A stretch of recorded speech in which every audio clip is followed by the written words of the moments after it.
ब्राह्मण लोग कोई मुहूर्त निकालते हैं ना,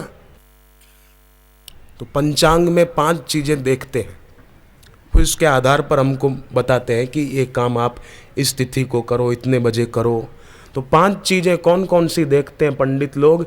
एक तो योग देखते हैं, दूसरा वार, तीसरा लगन, चौथा तिथि और 5वां ग्रहों की स्थिति। ग्रह, योग, वार, लगन, तिथि और ग्रह। तो योग, हमारे जीवन में योग हो तो एक तो कर्म योग है, अच्छी तरह से करना। ज्ञान योग है, गुरु का ज्ञान मिले फिर उसमें उसका आदर करना, क्रियान्वित करना। भक्ति योग है। परंतु इस कर्म योग में, ज्ञान योग में, भक्ति योग में स्पर्धा को नहीं, श्रद्धा को आगे रखना। मैं इससे आगे निकल जाऊं, इसको पीछे कर दूं, नहीं नहीं, स्पर्धा नहीं, श्रद्धा। बदले की भावना से नहीं, बलिदान की भावना, अपना बलिदान, किसी का बलिदान नहीं लेना है, अपनी मैं का बलिदान देना है। मैं इससे बदला लूं, इसने मेरे लिए ऐसा कहा था, मैं इसको दिखाऊं, तो समझो अभी उसने साधना शुरू ही नहीं की है। अगर दिल में द्वेष रहता है, नफरत रहती है, तो समझो अभी साधना शुरू नहीं की है।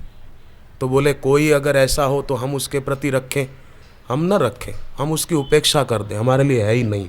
जय सिया राम, बस हम अंदर में न रखें। कृपणता से नहीं, कुशलता से करें कर्म, स्पर्धा से नहीं, श्रद्धा से। कृपणता से नहीं, कुशलता से। बदले की भावना से नहीं, बलिदान की भावना से। तो उन्नति होगी, योग में सफलता मिलेगी, माने गुरु भक्ति योग हमारा सिद्ध हो जाएगा। इसीलिए ये जरूरी है योग। शबरी के जीवन में गुरु भक्ति योग था, वैराग्य आ गया जीवन में।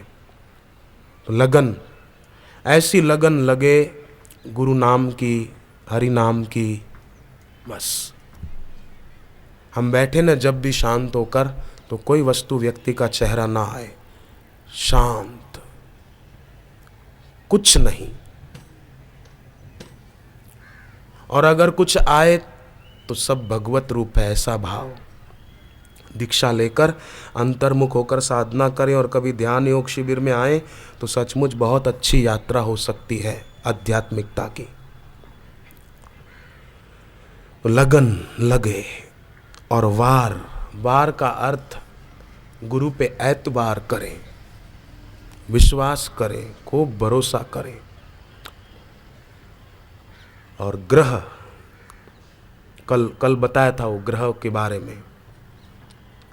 ग्रहों को दोष नहीं देना चाहिए, ग्रहों के देवता होते हैं, राक्षस नहीं होते हैं। तो उनको दोष कभी भी मत दो। स्वामी विवेकानंद बोलते थे ये बात कि लोग दुख आने पर, शारीरिक आर्थिक कष्ट आने पर ग्रहों को दोष देते हैं, परंतु अपने कर्मों की तरफ तो देखते ही नहीं है। ऐसे नादान, ना समझ लोग। विवेकानंद के शब्द बोल रहा हूं मैं। अपने कर्मों की ओर ध्यान दो, ग्रहों को दोष मत दो, ग्रहों के देवताओं को दोष मत दो।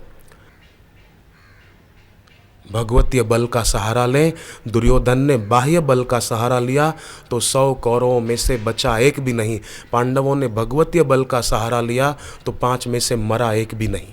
युद्ध में 5 कुशल रहे। हालांकि कर्ण को भी भगवान ने बचाना चाहा, पर कर्ण ने बात नहीं मानी। बात मान लेता कर्ण तो कुछ हो सकता था।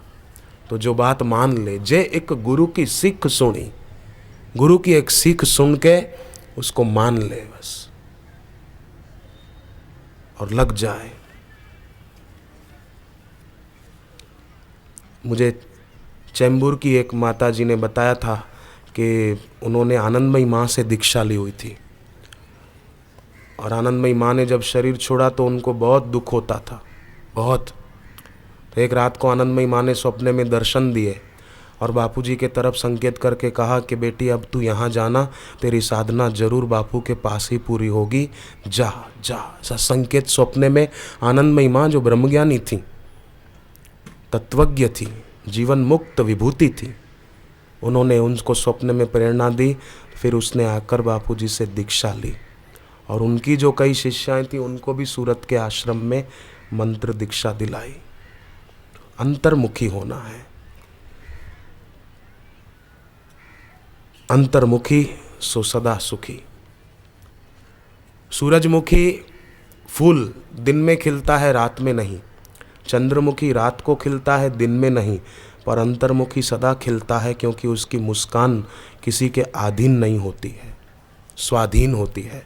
तो हम स्वाधीन बने, पराधीन क्यों बने? रेलगाड़ी होती है ना, ट्रेन, रेलगाड़ी वहीं जाती है जहाँ पटरियाँ बिछी हुई है, और कहीं तो नहीं जाएगी। समुद्र के ऊपर तो नहीं जाएगी, चौपाटी पर तो नहीं जाएगी। पटरी जहाँ बिछी हुई है वहीं रेलगाड़ी जाती है। ऐसे ही व्यक्ति का मन वहीं जाता है जहाँ उसने पटरियाँ बिछा रखी है, एक से राग, एक से द्वेष। ये अच्छा है, ये बुरा है। ये पटरियाँ बिछा रखी है, इसलिए मन की गाड़ी दौड़ रही है। पटरियाँ हटा दो तो गाड़ी समुद्र पे थोड़ी जाएगी। अनुरागी हो जाए। जिसका गुरु में अनुराग होता है वो विरागी हो सकता है, उसमें द्वेष नहीं हो सकता। पर जिसमें राग है उसमें द्वेष हो सकता है। जिसका गुरु के प्रति अनुराग है उसका द्वेष नहीं हो सकता किसी से, उसमें वैराग्य हो सकता है, और उसके द्वारा वो ऊंचा उठता है। जैसे बीरबल ने सारस्वत मंत्र लिया था गुरु से, जपते थे तो कितने बुद्धिमान हुए। एक ठग आदमी ने एक व्यापारी से दोस्ती कर ली और धीरे धीरे परिचय बढ़ाया, फिर उसको अपने घर खाने पे बुलाया कि आप मेरे घर पर आना भोजन करने के लिए।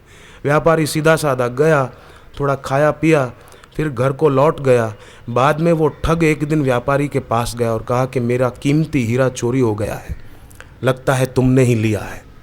सीधा ऐसा ही बोल दिया, ठगने के लिए, तुमने ही लिया है। उसने कहा भाई मैं क्यों लूँगा, मेरे पास क्या कमी है जो मैं तुम्हारे घर आकर हीरा चुरा के जाऊँगा? तुमने मुझे बुलाया था खाने के लिए, मैं आया था। अब मैंने हीरा चोरी किया ऐसा तुम कैसे कहते हो? बोले नहीं तुमने ही लिया है। वो ठग गया अकबर के पास कि मुझे मेरा हीरा दिलवा दो, उसने चोरी किया है। अकबर ने बीरबल को कहा, बीरबल ने उस व्यापारी को बुलवाया, बात क्या है? व्यापारी ने सारी बात बता दी। अब उस ठग ने क्या किया कि 2 गवाह तैयार कर लिए उसके पक्ष में बोलने के लिए कि हीरा ये व्यापारी ने ही चुराया है। वो 2 गवाह लेकर के वो ठग आया, और एक गवाह था हजाम बाल काटने वाला, और एक गवाह था दर्जी कपड़े सीने वाला। दोनों को आगे कर दिया कुछ रुपए देकर, बोले बोलना तुम। उन्होंने बोला हाँ हाँ हमने इसको देखा हीरा ले जाते हुए, यही ले गया है। बीरबल ने कहा अच्छा तुमने देखा? बोले हाँ हमने देखा। बीरबल ने थोड़ी मिट्टी उठाई और दोनों को थोड़ी थोड़ी दी, कहा कि इसमें पानी डाल के तुम बना कर ले आओ, जो हीरा तुमने इसको चुरा कर ले जाते हुए देखा है वैसा का वैसा आकार बना के ले आओ तो मैं मानूं कि तुम्हारी गवाही सच्ची है। ले जाओ ये मिट्टी। दोनों को थोड़ी थोड़ी दे दी। अब नाई गया अपने घर कि मैंने तो हीरा देखा नहीं। अब कैसे हीरा कैसा होता है? अब नाई ने कभी देखा ना हो, कैसे आकार बनाए? और दर्जी ने भी नहीं देखा था। पर नाई को याद आया अपने बाप का वचन। बाप ने कहा था कि बेटे हजाम के लिए उसका उस्तरा ही उसका हीरा है। उस्तरा होता है ना दाढ़ी को करने का, बोले वही उसके लिए हीरा है। और कौन सा हीरा? तो उसने क्या किया, वो गीली मिट्टी जो थी एक गत्ते पर उसकी डिजाइन बना दी उस्तरे की, तैयार हो गया। अब वहाँ वो दर्जी, उसने भी कभी हीरा नहीं देखा तो वो कैसे आकार बनाए? तो उसने क्या किया, उसको माँ की बात याद आ गई। माँ ने कहा था कि बेटे दर्जी के लिए सुई उतनी ही कीमती होती है जितना हीरा, तेरे लिए तो सुई ही हीरा है। तो उसने मिट्टी पतली ऐसे पानी मिलाकर एकदम सुई जितनी वो एक डंडी बना दी मिट्टी से, एक रेखा जैसी। तो वो ले गया, दोनों ने जाकर बीरबल के आगे रखा कि ऐसा था हीरा। बीरबल ने दोनों को एक एक थप्पड़ लगाए कि थोड़े रुपयों की लालच में तुम क्यों किसी सच्चे आदमी पर आरोप झूठा लगाते हो? क्या मिल जाएगा तुमको? ठग को बराबर की सुनाई, बोले ये देख हीरे का आकार बनाकर लाए हैं। तो बीरबल सारस्वत मंत्र जपते थे और जपने से उनकी बुद्धि विकसित हुई थी, और उसके परिणाम स्वरूप वे निरक्षीर विवेक माने दूध अलग पानी अलग कर देते रहे। कई लोग झूठी बातें कुछ अपना मसाला मिला के ऐसा ऐसा करते हैं कि ओ बात न पूछो। पर कोई कुछ भी करे, भक्त को साधक को आनंद में रहना चाहिए। सुबह मैंने निवेदन किया था, बड़ रखवार रमापति जासु। अपने एक साधक मारुति वैन लेकर उड़ीसा की तरफ साहित्य प्रचार की सेवा में जाते हैं। तो एक अंगुल से थोड़ा दूर एक नगर में गए, एक जगह गाड़ी खड़ी की, स्टॉल पे टेबल पे साहित्य जमाया, कुछ आयुर्वेदिक औषधियाँ रखी कि जिसको जो लेना होगा लेगा। तो सामने के घर से एक आदमी आया, बोले गाड़ी यहाँ से हटा दे नहीं तो आग लगा दूंगा, ऐसा बोला, धमकी दी। उन्होंने कहा भाई 2 घंटे हम रुकेंगे फिर जाएंगे। बोले नहीं 2 मिनट भी नहीं, गाड़ी हटाओ नहीं तो ये सब किताबें जला दूंगा। तो उन्होंने सोचा अब क्या झगड़ा करना, गाड़ी हटा दी, थोड़ा दूर लगा दी। पर थोड़ी देर के बाद जो दादागिरी कर रहा था और धमकी दे रहा था, उसके घर पे ही आग लग गई। बिल्कुल सच्ची बात बता रहा हूं आपको। उसके घर पे आग लगी और उसके घर के लोग माफ़ी मांगने अपनी गाड़ी पर आए उसके पास और साधक के पास, और कहा कि हम तो आपकी किताबों को आग लगाने की बात कर रहे थे, बापूजी के सत्संग की किताबें जलाने की सोच रहे थे, परंतु हमारे घर में ही आग लग गई। भाई हमको माफ़ करना और हमको अंदर से ऐसी बद्दुआ मत करना कि हम दुखी हो जाए। बोले नहीं हमने ऐसा किया ही नहीं। परंतु विभीषण ने ऐसा नहीं सोचा कि ऐसा कुछ हो, लंका जल जाए, परंतु लंका जली। हनुमान जी ने नहीं सोचा था, कोई प्लान बना के नहीं गए थे। पर साधु अवज्ञा कर फल ऐसा, जरहि नगर अनाथ कर जैसा। पर जो अवज्ञा नहीं करते अपितु भक्ति करते हैं, ऐसे भक्त भले बम्बई में रहते हो कि उल्लासनगर में रहते हो कि डोंबिवली में रहते हो, उनकी रक्षा जरूर होती है। उनका कोई बाल बांका नहीं कर सकता। उनको तो क्या अब बताऊं,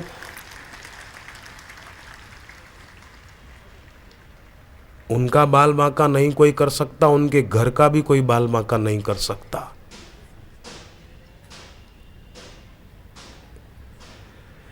हिम्मत न हारिए प्रभु न बिसारिए, हंसते मुस्कुराते हुए जिंदगी गुजारिए। बस हम अपने मित्र आप बन जाएं तो कोई हमारा शत्रु रह नहीं सकता। अपना मित्र वो है जो अशुभ को स्थगित कर दे और शुभ को शुरू कर दे, और अपना शत्रु वो है जो शुभ को स्थगित कर दे और अशुभ करता रहे, वो अपना शत्रु है। तो जो अपना मित्र नहीं तो दुनिया के लोग उसके क्या मित्र होंगे। जो अपने आप का शत्रु हो गया तो बाहर भी उसको शत्रु खूब मिलेंगे। राम जी की शत्रुता रावण नाम के व्यक्ति से नहीं थी, राम जी की शत्रुता रावणत्व से थी। इसलिए राम जी कभी हनुमान जी को भेजते समझाने के लिए, कभी अंगद को भेजते हैं। तो इनसे हो, किसी व्यक्ति से ना हो। ये दोष नष्ट होते हैं मनमुखता छोड़कर गुरुमुख होने से।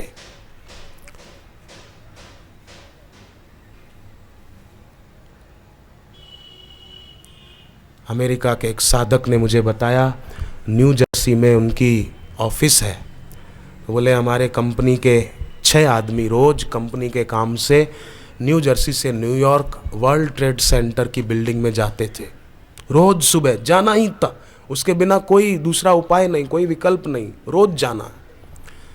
पर जिस दिन वो धमाका हुआ वर्ल्ड ट्रेड सेंटर पर, उसी दिन सुबह मानो उनको कोई रोक रहा था अंदर से।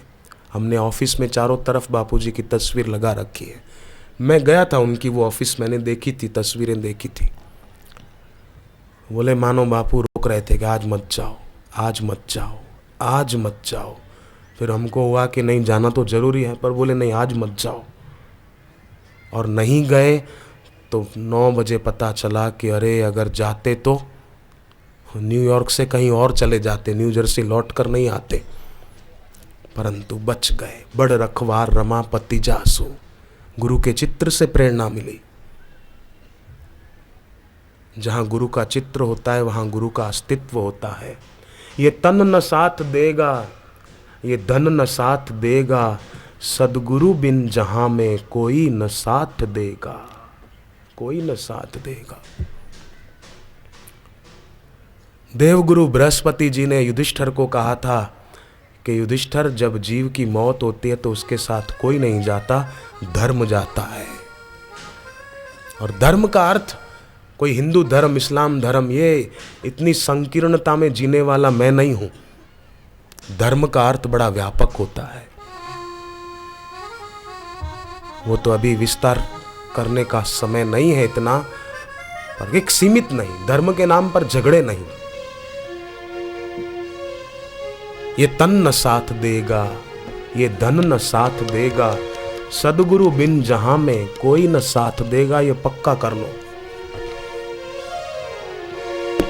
ये तन न साथ देगा, ये धन न साथ देगा, ये तन न साथ देगा, ये धन न साथ देगा। सुनो, शरीर कब तक रहेगा? कितने साल? 80 साल, 90 साल, 100 साल?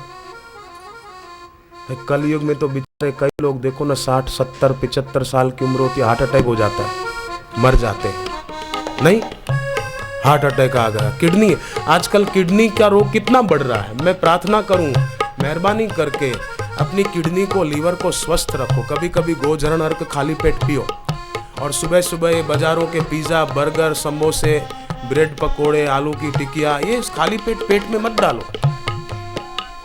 अपना पेट है, कोई आटा पीसने की चक्की नहीं है। एक लड़का था, अपने बाप के साथ अहमदाबाद से बंबई आने के लिए तैयार हुआ। कर्णावती एक्सप्रेस ट्रेन, उसमें बैठे, गाड़ी चली, नडियाद स्टेशन आया। लड़का बोला, पिताजी मेरे को आइसक्रीम खानी है। बाप ने कहा, बैठ जा, शर्म नहीं आती? अभी घर से नाश्ता करके आया, अभी आइसक्रीम खानी है, बैठ, चुप। बोले, नहीं ला कर दोगे तो मैं बोल दूंगा। तो बाप ढीला पड़ गया, बोले नहीं नहीं, बैठ, बोलना नहीं। आइसक्रीम लेकर दे दी। गाड़ी चली, बड़ौदा रुकी। बड़ौदा पे वो फ्लेवर्ड मिल्क मिलता है ज़्यादा, वो बड़ौदा डेयरी का। तो लड़का बोला, मुझे वो फ्लेवर्ड मिल्क ला कर दो। बोले, अभी आइसक्रीम खाई है, 1 घंटा भी पूरा नहीं हुआ और अभी तुझे दूध पीना है मीठा? बोले, ला कर दो, नहीं तो बोल दूंगा। बाप ने ला कर दे दिए दूध। गाड़ी चली, भरूच आया। बोले, पिताजी खारी सिंह, भरूच नहीं, खारी सिंह, नमकीन मूंगफली, वो ला कर दो। बाप ने कहा, अभी दूध पिया है, मूंगफली खाएगा मरेगा, बीमार होगा, सफ़ेद दाग होंगे। बोले, नहीं, आप ला कर दो, नहीं तो मैं बोल दूंगा। बाप ने कहा, ये विरुद्ध आहार नहीं खाना चाहिए। कई लोग हैं, सब्जी रोटी खाएंगे फिर दूध पिएंगे, मानो उनके पेट में 2 खाने सेट किए हुए हैं भगवान के द्वारा। वो दूध अलग चला जाता है, सब्जी रोटी अलग चली जाती है, और बोलते नहीं नहीं हमको कुछ नहीं होगा। धीरज रखो, समय आने दो, फिर पता चलेगा। जवानी में पता नहीं चलता, 45-50 साल की उम्र में फिर किडनी गई, लीवर खराब है, ये तकलीफ है, ये तकलीफ है। पहले से सावधान रहें। क्यों डॉक्टरों को बेचारों को तकलीफ दे, क्यों वैद्यराजों को तकलीफ दे? उनको भी भगवान का भजन करने दो। तो गोचरण अर्क पीने से किडनी बढ़िया रहती है। भविष्य में तकलीफ ना हो तो कभी कभी पिया करें। किडनी खराब हो गई, ये तकलीफ हो गई, ये तकलीफ हो गई, अगर भगवान करे किसी को ना हो, पर अगर किसी को किडनी की तकलीफ हो तो निराश नहीं होना। सत्संग था नासिक में, तो एक सज्जन मुझे मिले, बोले, मैं 40 बार डायलिसिस के लिए गया, नासिक से पूना, आने जाने का किराया, वहाँ हॉस्पिटल का खर्च, कितनी तकलीफ हुई, फिर भी किडनी की खराबी दूर नहीं हुई। और बोले, मैं फिर नासिक में जो आश्रम है वहाँ गया, वहाँ जहाँ बापू ने शक्तिपात किया है वहाँ मैं फेरे फिरता और वहाँ की मिट्टी लेकर सिर पर लगाता, थोड़ी देर बैठ के शांत भाव से प्रार्थना करता, मानसिक भगवान का नाम जप करता और चला आता घर। योग्य आहार विहार करता, खाने पीने का ख्याल रखता और थोड़ी आयुर्वेदिक औषधि ली। अब बोले, अभी मेरे को डायलिसिस के लिए नहीं जाना पड़ता, मेरी तबीयत अच्छी है, मेरी दोनों किडनी अच्छी है। डायबिटीज़ है किसी को अपने भारत देश में, मुझे किसी ने बताया कि रिसर्च हुई है, सबसे ज़्यादा डायबिटीज़ के पेशेंट भारत में। बात सच्ची है कि झूठी वो बताने वाला जाने, पर डायबिटीज़ अगर किसी को है तो त्रिफला चूर्ण या त्रिफला की गोलियां अपने इस समिति के स्टॉल पर मिलेगी। रात को 3 गोली गर्म पानी से लें, तांबे के लोटे में पानी भरकर रखो, सुबह पियो जिसको शुगर हो। पानी तांबे के लोटे में रात को पानी रखो और सुबह पियो ना, उस पानी की पीएच वैल्यू 7.5 हो जाती है, बड़ा गुणकारी पानी हो जाता है। चांदी के गिलास में या चांदी के जग में पानी भरकर रखो और सुबह पियो तो उसकी पीएच वैल्यू 7.5 हो जाती है, बड़ा स्वास्थ्यवर्धक वो पानी हो जाता है। देहरादून में एक महिला अपनी बहू के साथ दीक्षा लेने आई, तो उसने समय सुना था कि 6 बजे दीक्षा देंगे सुबह बापूजी, तो वो टाइम से आई, मतलब 6 में 5-10 मिनट कम, तो मैदान भर गया था।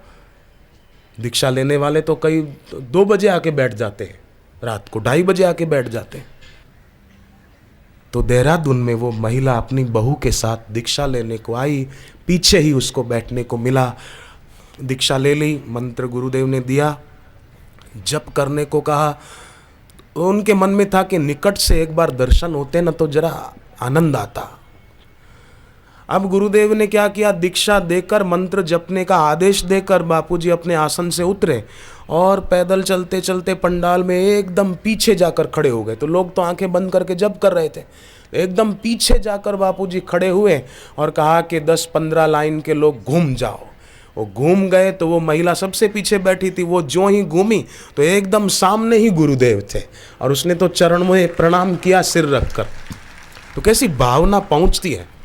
उसका मतलब ये नहीं कि यहाँ पीछे वाले भी करें कि बापू यहाँ भी आए, ये मेरे कहने का अभिप्राय नहीं, पर भावना वो फलती जरूर है हृदय की। तो आप सबकी भावना है। लोभी व्यापारी होता है ना, वो वैसा ही व्यापार करता है जिसमें उसको फायदा ज़्यादा हो, रुपया ज़्यादा मिले। ऐसे ही साधक भी सच्चे बुद्धिमान वैसी ही साधना करते हैं जिससे उनको आध्यात्मिक लाभ ज़्यादा हो। तो ये जो शांत बैठने की, मौन रखने की जो साधना है ना, वो बहुत ऊंची है और बहुत अच्छी है, बड़ी दिव्य साधना है।